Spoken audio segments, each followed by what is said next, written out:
Hi everyone, welcome. I'm Lisa. And I'm Mark. And we're the Yo-Hos. Today in this video, we are giving this corner a little makeover with yard sale and thrifted finds. So the plans were set, mistakes were definitely made, all in hopes of a successful growing season for our typically hot and humid summer. And hello, is this even an outside gardening and porch video if I didn't bust out my spray paint for at least one little DIY? So settle in. This is such a fun time of year to get outside and enjoy the lovely weather. There is something incredibly grounding about the first real nice weekend in the spring, very early summer. Before the plants could find their new homes, this porch needed a little reset, a good sweep to clear out the winter dust, and a lot of bird droppings.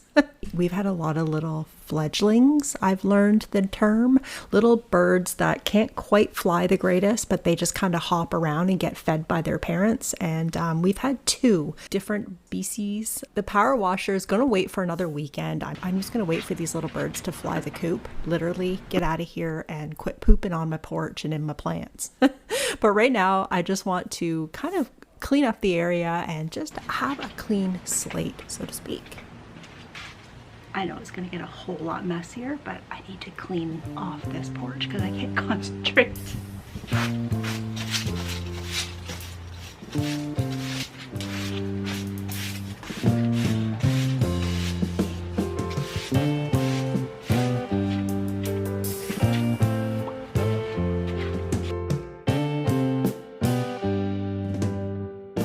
Let me just tell you a little tidbit about myself. I rarely buy new planter pots. Almost every vessel out here has a story sourced over time from yard sales and weekend thrift hunts that Mark and I go on. Because this collection is always shifting and evolving, the planning phase is like my favorite ritual. I write everything down, mark off what needs to be done, kind of plan what plant is going in what vessel, you know, that kind of thing. And then I kind of have an idea of where it's going on the porch. So now with that being said, every year looks slightly different than the last. I like to lay everything out first, matching the textures of the greenery to the kind of character of the pots. Taking this extra time to plan makes all the difference, especially when there's time to figure out exactly how many bags of potting soils that I'm going to need to go and buy and get loaded into the trunk. I have to get Mark's drill because there's two planters that are going to need holes put in the bottom of them for drainage. Okay, got it.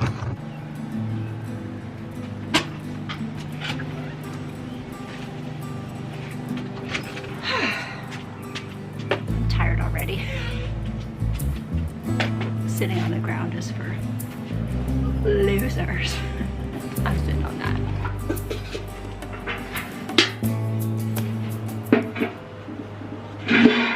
But of course, thrifted and vintage and even new pots. This styling comes with one major heartbreak: finding the absolute perfect vessel, flipping it over and realizing there's zero drainage holes.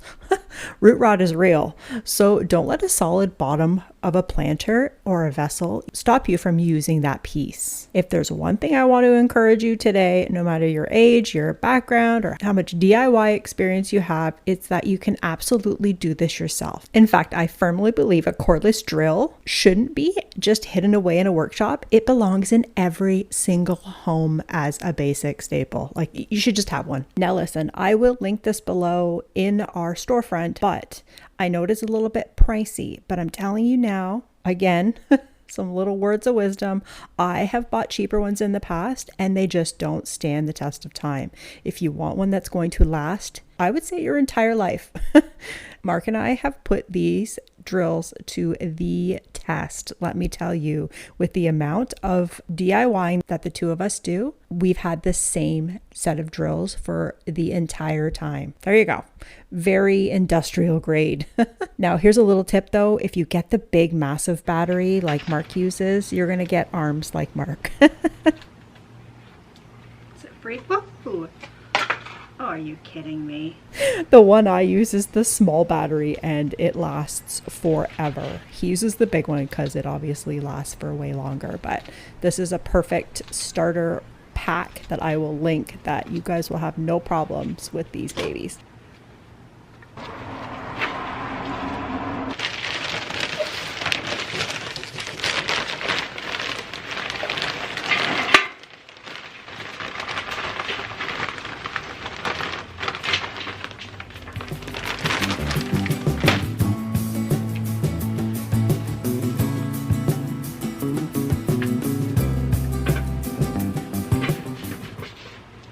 How cute is that?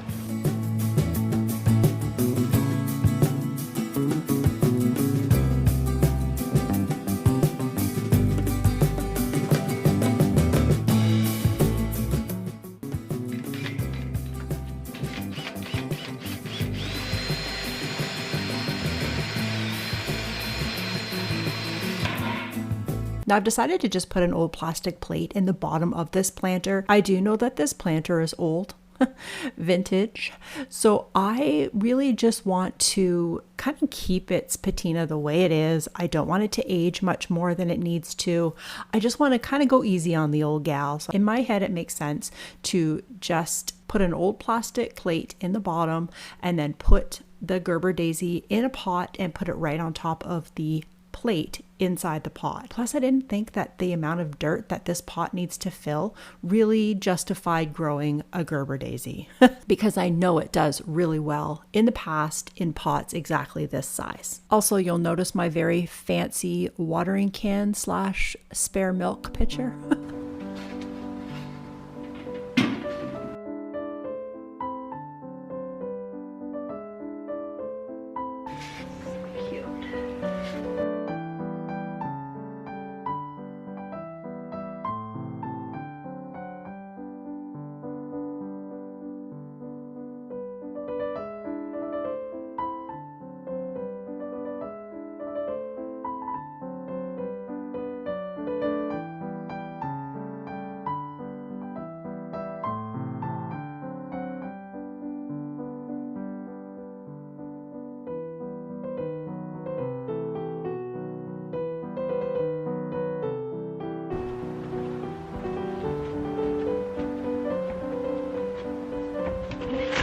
Well, now let's have a little chat about this raised planter that I had thrifted. Actually, no, I got it at a yard sale a couple of years ago.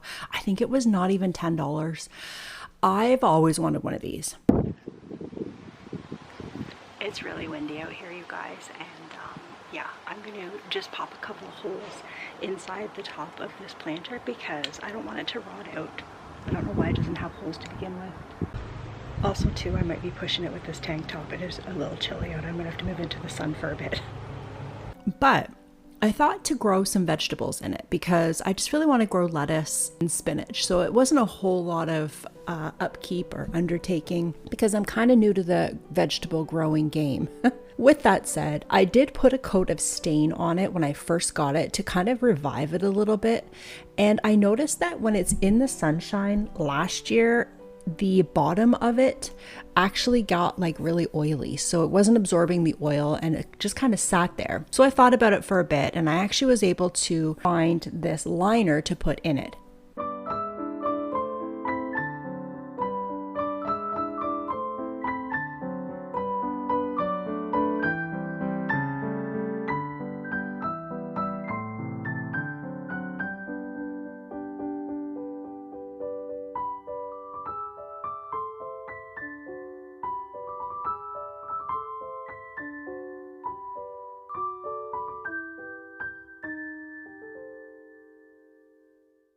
But the liner was kind of wasting the space around the container.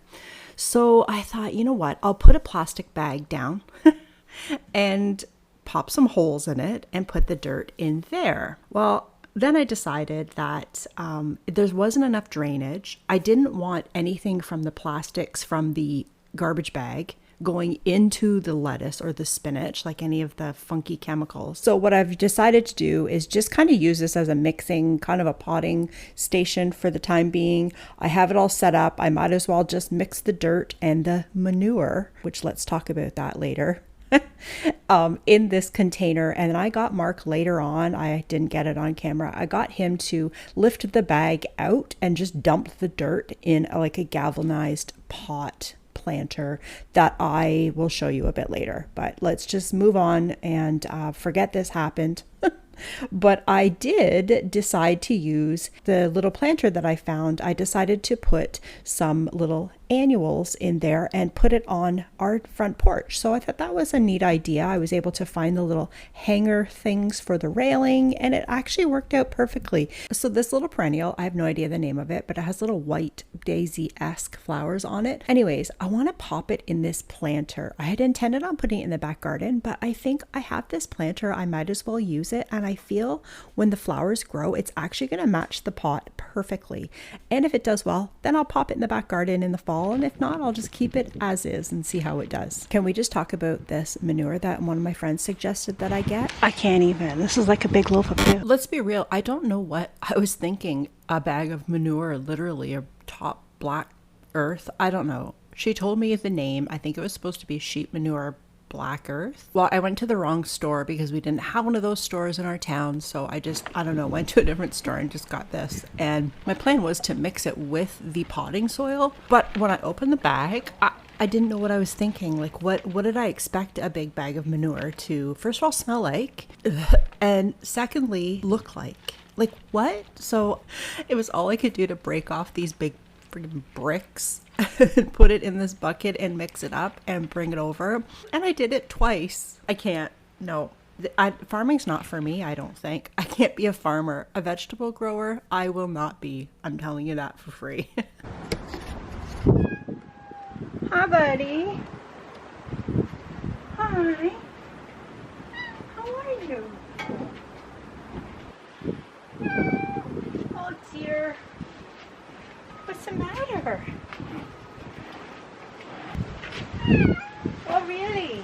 There was 3 bags full. Now I have 1 bag left of it that I'm just going to get Mark to chuck it in our back garden or in our front where our little roses are, which, oh my goodness, wait till you see how beautiful they are. They've just budded last night, I noticed, and this morning 2 of them are open. Best day ever. So Mark always very cute and sweetly puts aside fun pieces of wood that he thinks I might want to craft with. So I found this amazing little stash, and when I came out to the shed here just to kind of see what kind of supplies we have for gardening, I found an entire kind of setup of an idea. You guys will have to come back next weekend to see what I'm making. I'm going to make it user friendly. I want to make it for all ages and all DIY skill sets. So yeah, I'm pretty excited. So here's your cue to subscribe and follow along, and hopefully we'll see you next weekend. I don't know, I didn't want to rush it. It's one of those things that I think I'm going to really enjoy, and I feel that anybody would really enjoy. So if you're making it on your own, or if you have grandkids. So like I say, come back next weekend. Hopefully I'll have it all ready for then. So yeah, let's just move on. I'm pretty excited. And huge bonus, like I said earlier, I found the little holder brackets for our railing out front for this planter that I've just planted. So I'm pretty happy about that. Clearly my past self was thinking of my future self when I put it in this little container of all my little supplies for outside. So a lot of things I reuse yearly, and this little ladybug / bee, I don't even know what it is. I see it as a ladybug this year.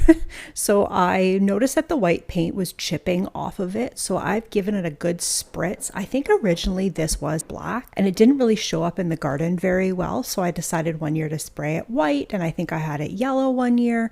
So this year I want to spray it red for no reason other than I have the red, and I think it would look quite cute. Love, I think I say it in every video that I spray paint, I love spray painting. Speaking of spray painting, the house behind us, new owners, just decided to spray, not them, a company, spray the house, like their siding, a different color. And let me tell you, the process was pretty stinking cool. And I wish I was the guy up on the ladder spray painting the house. I couldn't figure out where his compressor for his spray gun was though, because I didn't hear it anywhere. It must have been in the front of the house. Anyways, it looks really good. They even did like around their windows, and my neighbor and I were texting back and forth. I had told her, hey, go look out the back. They're spraying their house. And we were saying that it's so nice to have people like taking pride in their house and really, zhuzhing up their outside, because I mean, we look at it too. Nobody take offense to this, but I do not like Crocs. I find them, first of all, not the cutest. Second of all, impractical. They have holes in them. Everything goes into the shoe. And third, they're not comfortable. So let's just move on. I don't like Crocs. There, I said what I said.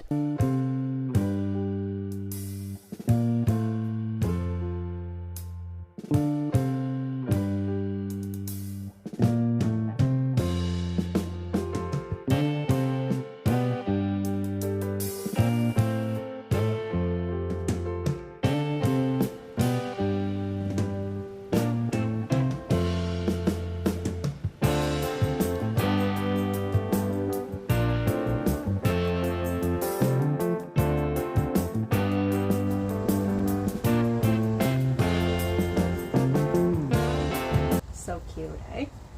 That's beautiful. Pray for it, people.